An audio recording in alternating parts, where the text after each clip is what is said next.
Again, this is really deep, intricate things that goes along with the MBTI. And it's really the richest understanding that's available for the psychological type. And it's part of the development. And this is how we can use our dynamics and develop each of our preferences within our type or our type dynamics. So these are ways in which you can really see how dynamics adds value to understanding ourselves and others. So dynamics really identifies the types of the dominant function. So a dominant function and its orientation. A dominant function is a person's central core. It's the most important and most used part. It is also tends to be the basis of the motivation for an individual. Looking a little more in depth. So I know this may be just a little bit complicated, but I promise I'm going to attach a document to this video which is going to describe a little bit more about each of the types and their dominant functions. So let's just give an example. A dominant introverted sensing types, which is like an ISTJ and an ISFJ, they have a storehouse of internal data about their experiences in the world, and their realistic, practical information is going to be fresh, complete, and ready for retrieval. Now, if you look at the dominated extroverted sensing types, they're going to revel in their present moment. They love to be in the present and they actively interact with other people. Now, remember that I gave you already a table of which is the dominant, the auxiliary, tertiary, and then even the less preferred functions. Another way that dynamics adds value is that it clarifies the balance that is provided by the auxiliary function. So this is actually very, very important to MBTI type. Auxiliary function is going to give us the balance that we need.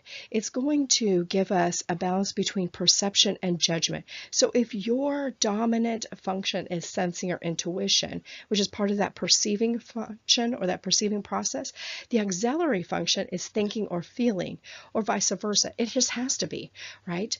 So now we want to see then as well that if you're dominant or the way that you perceive information is in a trusted way. So between extroverting and introverting, the dominant function is used primarily in an extroverted world, and the auxiliary function is used primarily in the introverted world, and vice versa. It goes both ways, okay?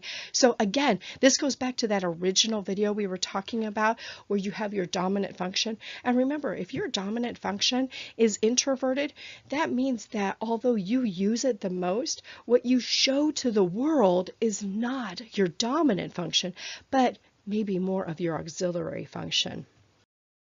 Third, let's look at the dynamics. It also is going to help us how we communicate. It's going to clarify our communication style as well as identify an important part of our personality. Next, it's going to demonstrate a hierarchy of type. Now, this is where that comes into effect, that hierarchy of type. Here's our hierarchy of type. So you have your dominant thing that you use the most, your dominant type, right? Your dominant preference, your auxiliary preference, your tertiary preference, or your inferior preference. So inferior could be called a fourth preference or less preferred preference.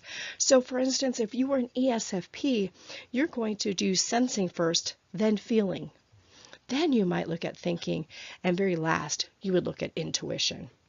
So it's important for us to see the dynamics in them. Now remember, the theory says that we really use all of these, just not with equal comfort, energy, and pleasure. Remember, it's like writing with a preferred hand versus a non-preferred hand. So this ESFP person is going to be most excited and feel most comfortable about using that sensing preference. But if they have to, they can use intuition. But it's going to be strained. It's going to be difficult for them because it's not the most preferred preference. All right, 5.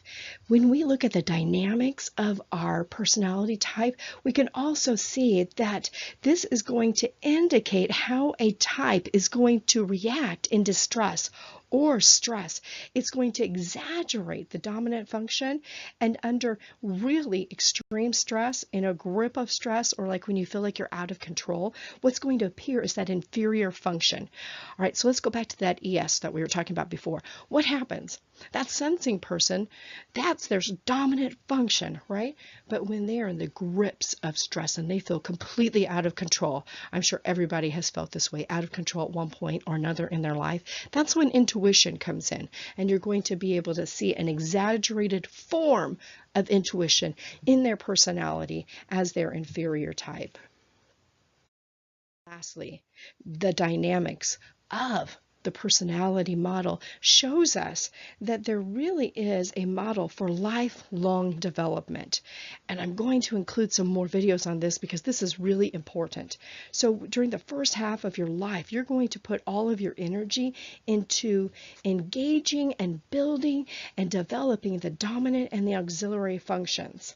You're going to develop self-knowledge and competent ways in the world and even in your relationships.